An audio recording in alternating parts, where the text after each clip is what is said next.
have been submerged, and some of the towns now don't have power. Those that do have will go off very soon because there's no fuel.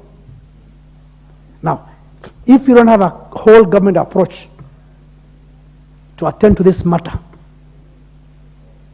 then we as leaders, we as government, will be looking like we are looking at the eye, watching them from Nairobi. They are helpless and we can't support.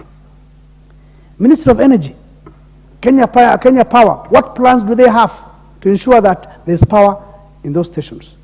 Ministry of Health, what plans do they have to ensure that essential drugs reach those populations? It's very critical. Now, what we are looking at now is that relief food of whatever kind is the most essential commodity that we need now. We can't even know who is more deserving or not deserving. Every person in those areas is deserving now because there's nowhere to buy. So I'm asking the government to move with speed. I'm asking the donors to move with speed to save this population from this super El Nino. Remember some of the infrastructure that have been swept away by the floods. Look at the road from Garissa to Madagascar. It was constructed in 2019 at whopping several billions of shillings. Part of it was swept away. Why? Because it was not done properly. And I think it's high time people are supposed to pay for this kind of crimes. The engineers who are supposed to monitor these things, the contractor was doing it. The Director General of Kenya at that particular time, they need to answer some of these things. The poor infrastructure in parts of Northeastern, for example, have contributed to the situation now we're in. If we had roads, and I'm sure we could mitigate some of these effects of El Nino. But now we don't have roads, no infrastructure. The population is dying. So what we want is an entire world government approach to salvage the situation in northern part of Kenya, and especially northeastern. The population is actually writhing in pain.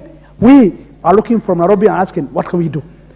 So as I conclude, I want to ask the Kenya government, and especially the President of the Republic of Kenya, to declare the El Nino situation as a national disaster so that help can reach every part and every corner of this country. It's so dire, people are going to starve.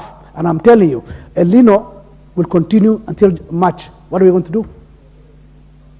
We sympathize with those who have been submerged, those who lost their lives, but most.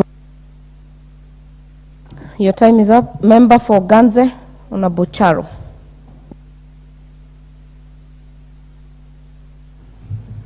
Thank you very much, Madam Speaker, for this opportunity. For me also to contribute towards this motion. First of all, I want to thank the Member of Parliament for Mandera for bringing this motion to this House. And again, I want to pass my condolences to the people of Ganze because I understand we did lost 2 people due to the El Nino floods. As a government or as a country, I think we have failed once again because we have been caught flat-footed by this El Nino. The fact that warnings were given in time, but I think the respective government departments did not take the necessary precaution to make sure that such kind of calamities are averted. As we speak right now, there are so many people in Ganze who have been surrounded by water. Those who live near riverbanks, those who live in swampy areas. As we speak right now, they cannot get out of their places because of the water surrounding them. As we speak right now, we have not had any help from any government institution, be it the national government, be it the county government.